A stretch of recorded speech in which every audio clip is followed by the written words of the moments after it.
Dr. Yusuf mengatakan, Desi baca Al-Fatihah, jangan baca Al-Fatihah. Pokoknya kita tetap berdoa supaya bisa masuk ke Gaza bareng-bareng.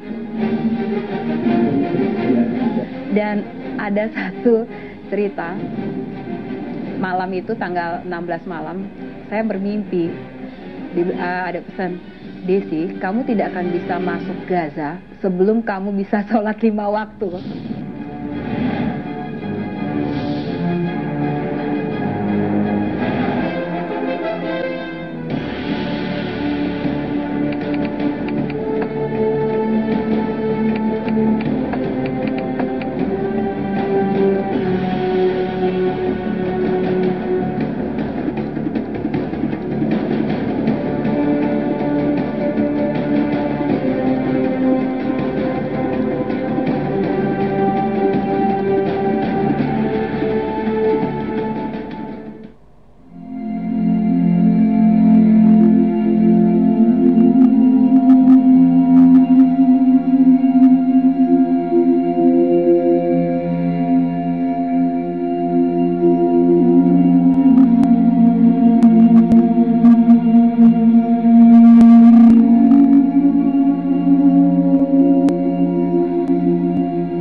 Persiapannya lumayan lama, sekitar 1 bulan karena menunggu izin mendapatkan visa dari Kedutaan Besar Mesir. Sekitar tanggal 13 Juli kita berangkat menuju Mesir.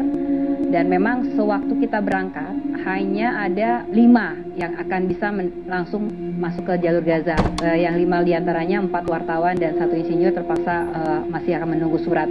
Dan yang cukup menarik, dari 10 anggota tim ini, 3 diantaranya adalah ex-Mafi Marmara. Mereka yang pernah akan masuk ke kota Gaza lewat kapal Mafi Marmara, tetapi ternyata gagal. Akhirnya Abdillah, Dr. Arif, dan juga Ikhwan, insinyur, kembali ke Indonesia, dan kita bersama-sama kembali untuk merealisasikan pembangunan rumah sakit bantuan kemanusiaan masyarakat Indonesia untuk Gaza. Akhirnya tanggal 13 kita berangkat, tanggal 14 nyampe di Kairo, tanggal 15 kita sampai di El Aris, itu sekitar 30 km sebelum border di Rafah. Tanggal 15 pagi kita sepakat, walaupun cuma hanya mendapatkan 5, tapi kita tetap 10 orang tetap menerobos masuk ke border perbatasan Gaza. Gerbang pertama lolos, gerbang kedua ini bermasalah karena kita sudah lewatin X-ray. Saya agak merasa sedikit was-was karena agak susah untuk menyelundupkan kamera dan juga airgun untuk bisa masuk ke kota Gaza. Karena untuk manusia aja udah susah, apalagi membawa kamera. Cuma sayangnya pada clearing terakhir, di pemeriksaan terakhir, bahwa mereka tetap berkeyakinan yang bisa masuk hanya 5 orang itu. Jadi terpaksa sore harinya setelah cukup lama, padahal sejak kita nunggu, Dr. Yusuf mengatakan, Desi baca Al-Fatihah, jangan baca Al-Fatihah. Pokoknya kita tetap berdoa supaya bisa masuk ke Gaza bareng-bareng. Kalau sudah terpotong menjadi 2 bagian, 2 kelompok, itu cukup sulit untuk menembusnya. Kita sholat bersama di kantor imigrasi. Akhirnya ya sampai sore ternyata kita harus keluar. Kita disuruh keluar dari gerbang oleh penjagaan, kembali ke Al Aris, 30 km dari Rafah.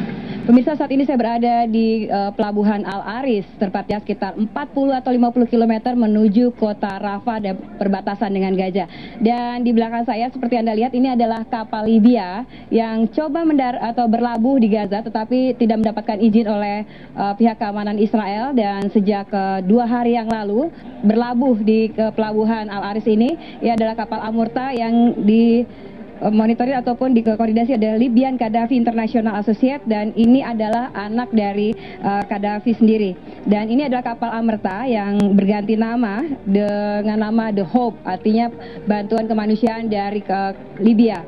Dan sampai sekarang belum diketahui kapan kapal ini akan bongkar muatannya sekitar 2.000 ton alat pengobatan dan juga logistik dari pemerintah Libya dan juga masyarakat Libya untuk Gaza.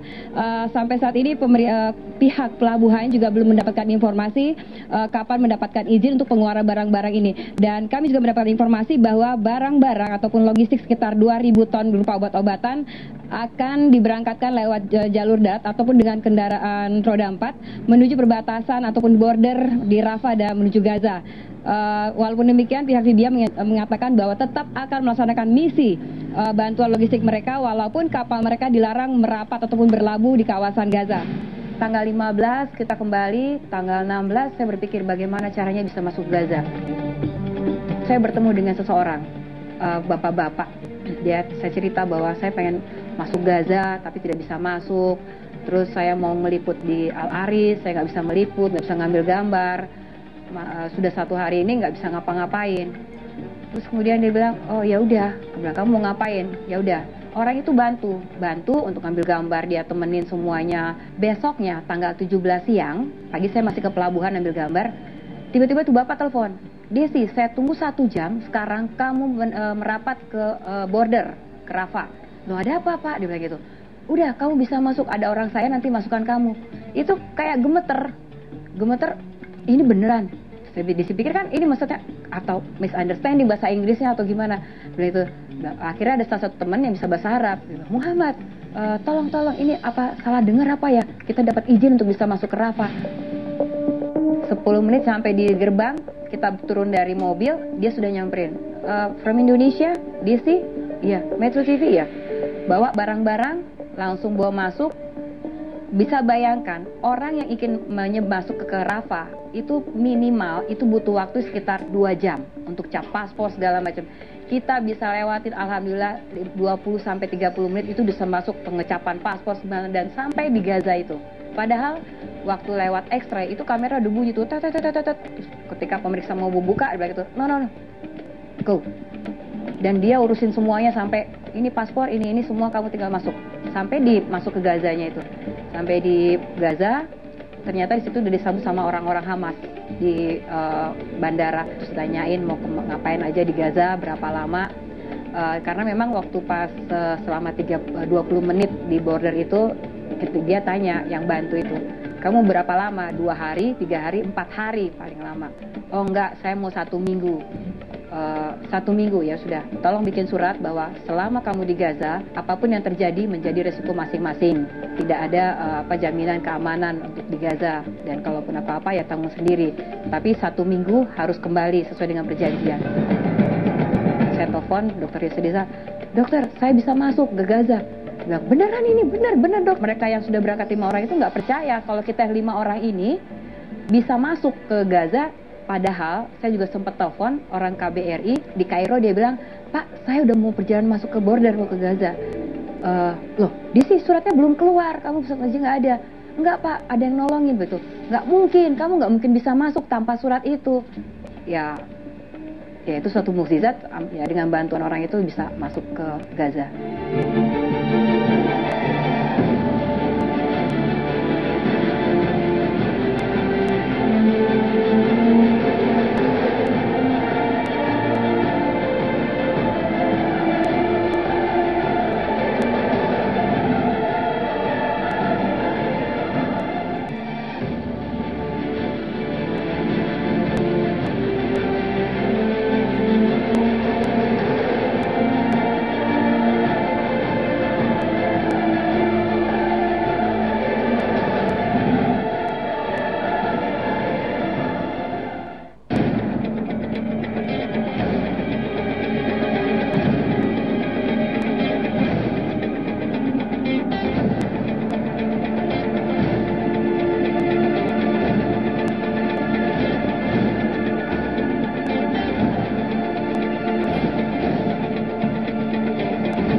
Saat ini saya berada di kota Jabalia. Mungkin Anda bisa melihat di belakang saya.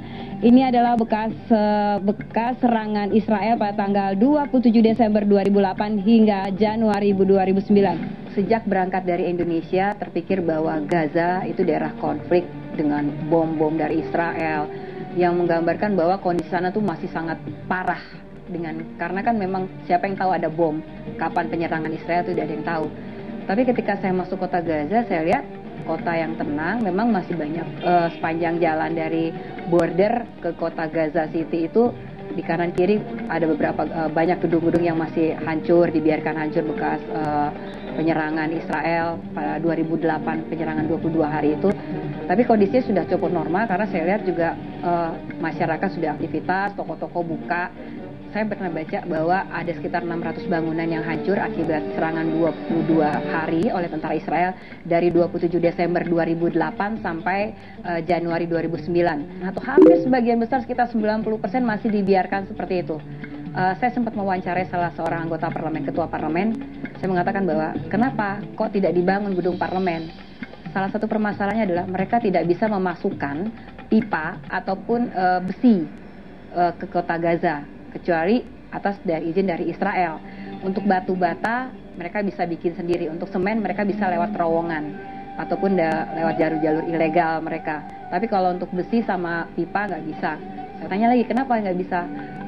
Ya besar kemungkinan kalau pipa ataupun besi masuk dicurigai akan menjadikan senjata, bahan-bahan untuk dibuat senjata. Itu yang tidak boleh Israel. Pemirsa, saat ini saya berada di border perbatasan antara Gaza dan Rafah, di mana ini adalah border logistik masuknya barang-barang dari Egypt, Israel ke kota Gaza. Dan di belakang saya ini adalah truk-truk penampungan yang telah membawa barang-barang dari Egypt ataupun dari Mesir ke kota Gaza. Mereka masuk ke kawasan Gaza ini dengan melewati pintu. Ini adalah pintu penjagaan yang dijaga oleh pasukan pengamanan dari Mesir dan juga Israel untuk keluar masuknya barang-barang logistik. Karena setiap barang yang masuk ke kota Gaza Utara, Gaza City atau Gaza Selatan harus melewati pemeriksaan dari pasukan keamanan Israel dan juga Mesir sendiri. Saya pernah belanja ke warung, saya tanya, ada supermarket kecil. Katanya Gaza ekonominya susah, katanya barang-barang susah, tapi kok saya ada barang-barang, ada kayak mie instan, ada makanan kaleng, ada minuman-minuman kaleng, segala macam, ada hampir boleh dibilang cukup lengkap. Terus mereka bilang bahwa barang-barang ini mereka beli dari Israel, tapi sebagian barang-barang mereka dapat dari terowongan Rafah. Saya cari orang untuk membawa kita, akhirnya tanggal 19 pagi saya berangkat ke terowongan itu sekitar dari kota Gaza City sekitar 40 kilo, artinya dekat dengan border, dari daerah timur sampai ke barat pinggir laut itu ada sekitar 3.000 terowongan ilegal. Pemirsa, saat ini saya berada di perbatasan antara Gaza dan Rafah, dan ini adalah sebelah kanan saya tembok yang membatasi antara Rafah, Egypt dengan Gaza. Dan tembok ini adalah tembok resmi perbatasan kedua negara. Tembok ini selalu dijaga oleh pasukan Israel dengan blokadenya, sehingga sulit untuk masuk ke kota Gaza tanpa izin dari Israel. Dan di belakang saya juga terlihat adanya kota Gaza. Dan di lokasi inilah, lokasi menjadi perbatasan, menjadi tempat ilegal adanya terowongan-terowongan yang bisa dilalui oleh masyarakat kota Gaza ataupun dari Egypt, Mesir untuk melewati jalur ilegal.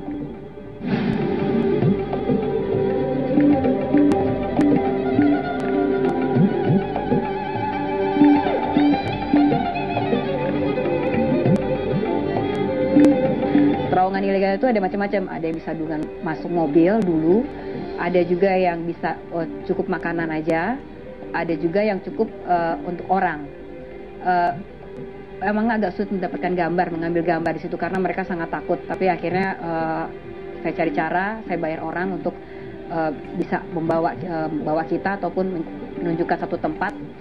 Saya coba masuk ke dalam terowongan orang itu, cuma saya masuk sekitar 5 meter ke dalam, karena begitu sudah 5 meter itu udah kecil. Dan itu terowongannya sepanjang 1 kilometer dari Gaza Utara menuju ke Rafah, Egypt. Jarak terowongan itu dengan border yang dijaga oleh pasukan keamanan Egypt itu sekitar 400 meter. Tentara itu pasti tahu ada terowongan itu, karena terowongan itu selalu ditutupin dengan tenda-tenda dan ditutup. Nah,